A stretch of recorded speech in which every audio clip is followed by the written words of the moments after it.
Okay, what's up YouTube? It's your boy Richard Razor Sharp back again with another video, and this time we're going to talk about Mobile Barbering 102. So if you saw my last video, Mobile Barbering 101, I spoke a bit about sanitation, but now today we're going to speak a little bit about planning. How do you plan for your mobile barbering service? So we're going to have a little chat about that today. So I hope you enjoy the video. If you do, like, subscribe and leave comments. Alright, take care guys. Okay guys, so Mobile Barbering 102. How do you effectively plan for the barbering services that you're going to deliver to clients? Well, this is really the golden rule and the golden principle.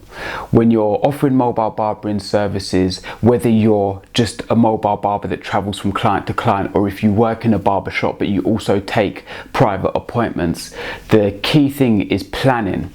But when you're planning, it's not important just to plan for the haircut that you're expecting to deliver, but you need to plan for the haircut that you haven't expected to deliver, or that you're not expecting to deliver, I should say. I just correct myself there. Okay, so yeah, you should plan for the haircut that you're not expecting to deliver. What does that look like in real terms? So you could turn up at a client's house, and on the inquiry they told you that they wanted a particular haircut, and so you take the tools for that, but then they change their mind and they say, actually, do you know what, I want to do something different, but you don't have the tools there to deliver that service.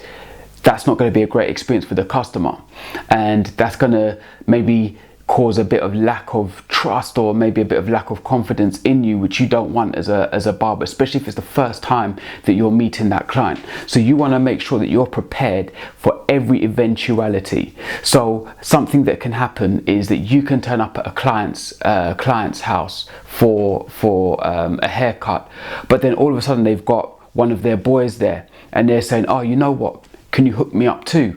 But what they want is very different to what the client that you have an appointment for has asked for. So then you need to be able to have the tools available that you could deal with that service if you have the time available. You may already be booked back to back, so you have to say, sorry, I can't, I've got another client to get to. But if you don't, well, that's money sitting right there, and barbers, we need to get paid, right?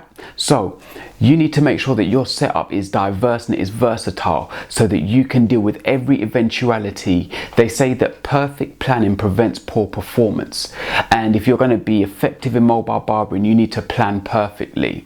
So in your case, or in your bag that you carry with all of your equipment, you need to have a diverse setup there. But I'd also advise is keep some extra tools in the boot of your car, so that if for any reason there's a client asks for a service that you weren't expecting, if you don't have the tools right there and then in your barber's case, then you can quickly pop out to the car, get what you need, come back, deliver that service. And doing that is going to enable you to be able to make more money. Now, another little golden rule I'm going to give you in regards to planning is try and find out as much information from your client when they're booking the appointment. So if you have an online booking system, or you're using a mobile booking app, or they're just doing it over the telephone, you want to get as much information as possible so that you can prepare adequately for the service that you're going to deliver. Not just from asking about the haircut that they want, but asking questions about the environment. Where are they going to get their hair cut at? Is it at their work offices? Is it at a hotel? Is it at their home?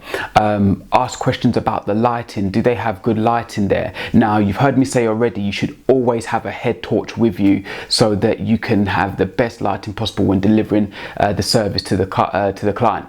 So try and find out as much information as possible to ensure that you can deliver the service to high standards and with great quality. So guys, that's a few more golden rules for me in Mobile Barbering 102. Remember, preparation is key. And if you're going to remember one thing, remember this: perfect planning prevents poor performance. Have a good day, guys. Speak to you soon. Peace.